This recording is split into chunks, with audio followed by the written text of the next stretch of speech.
From November 15th to November 30th, I was taking a vacation.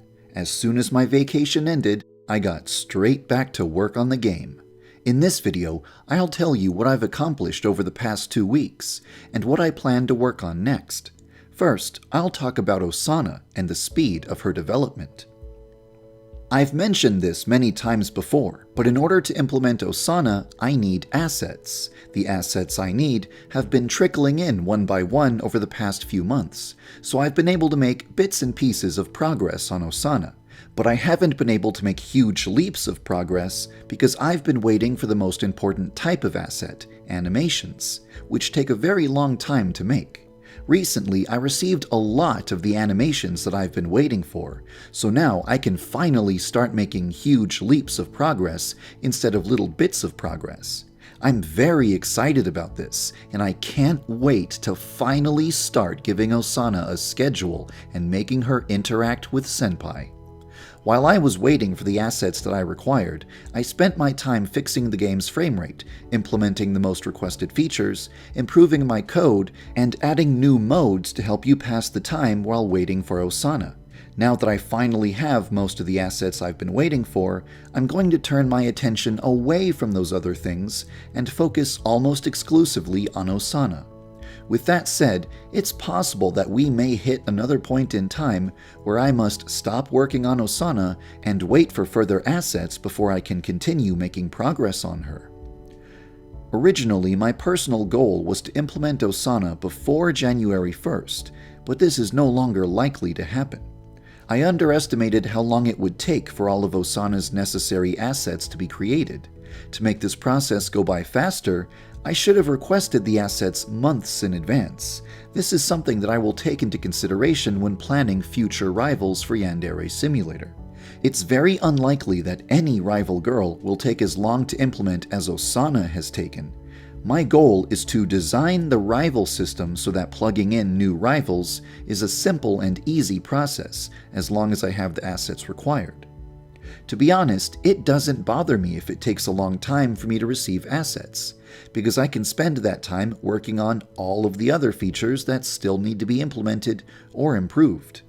I have a lot of different tasks to complete, but I don't think it's important what order those tasks are completed in, as long as they all get done. I could make the delinquents walk around the school in January and implement the guidance counselor in February, or I could implement the counselor in January and the delinquents in February. It really doesn't matter which task gets done first, as long as there is always progress being made. That's my philosophy towards Osana. I still have plenty of other things to work on, so I personally don't mind if it takes a long time to receive assets. If I tried to squeeze out Osana before January 1st, it would be a broken, busted, half-finished version of Osana, and I know that nobody wants to see that. Except Yandere-chan. She would want to see that. Anyway, enough about Osana. Now it's time to tell you what I've been working on for the past 2 weeks. A lot of the stuff I've been working on is meant to be a surprise, so I'm not willing to show you everything in full detail just yet. However, I will tell you about some additions and changes that I've made to mission mode.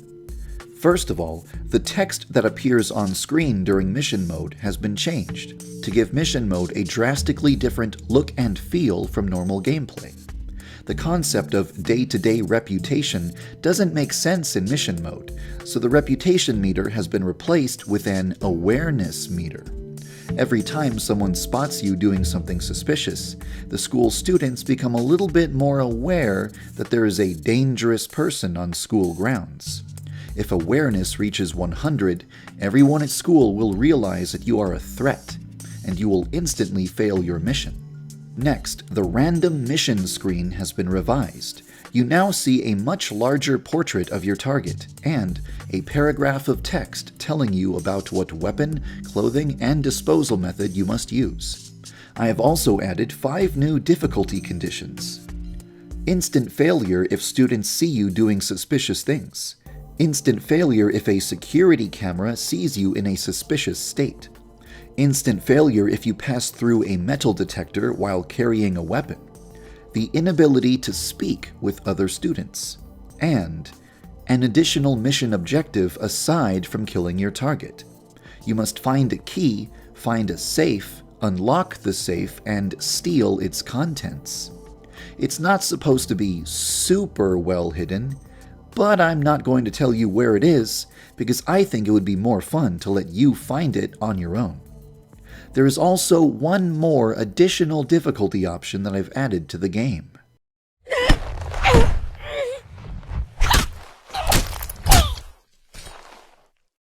Nemesis.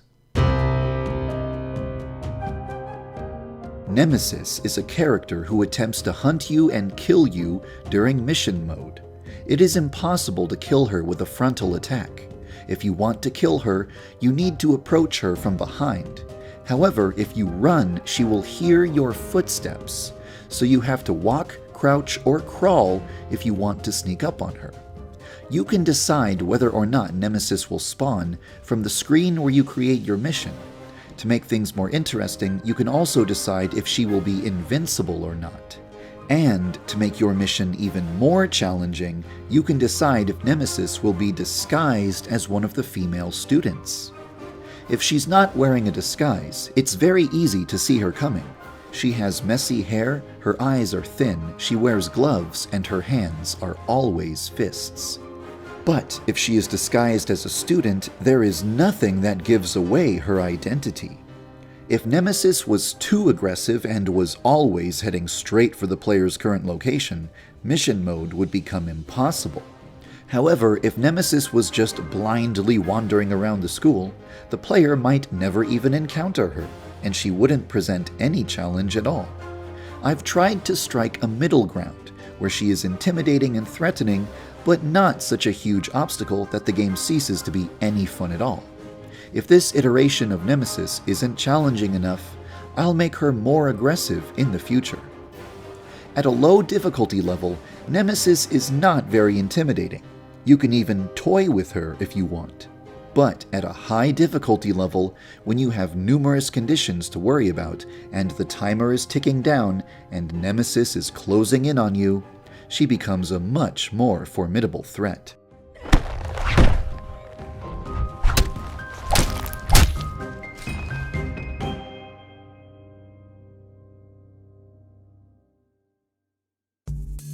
There are two other additions to mission mode that I'd like to tell you about. First, it is now possible to custom design your own mission. You can decide which conditions you'll have to deal with and change the specifics of the conditions. When you design a mission, you'll see a string of numbers appear at the bottom of the screen. This is your mission ID. There is also a way to play a mission that another player has designed. If you go to the Load Mission screen, put a mission ID into the text field and press the Confirm key, you'll see the corresponding mission appear on screen. This feature may be of special interest to YouTubers, who can use this feature to accept missions from their viewers. I hope you'll have fun with it. There is still so much more that I want to do with mission mode, but it'll have to wait until another time. For the next few weeks, my attention will be exclusively on Osana. Hopefully, animation assets will continue to come in at a steady pace so that her development won't be delayed much longer.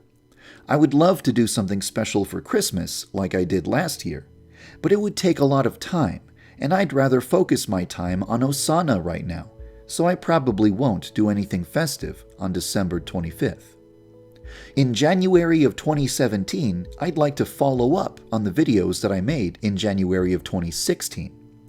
I'd like to talk about the past, present, and future of the game, subjects that I've polled the community about, the topic of Yandere Simulator being banned on Twitch, and other important subjects. That's all I have to say for now. Thanks for your patience, and thank you for following the development of Yandere Simulator.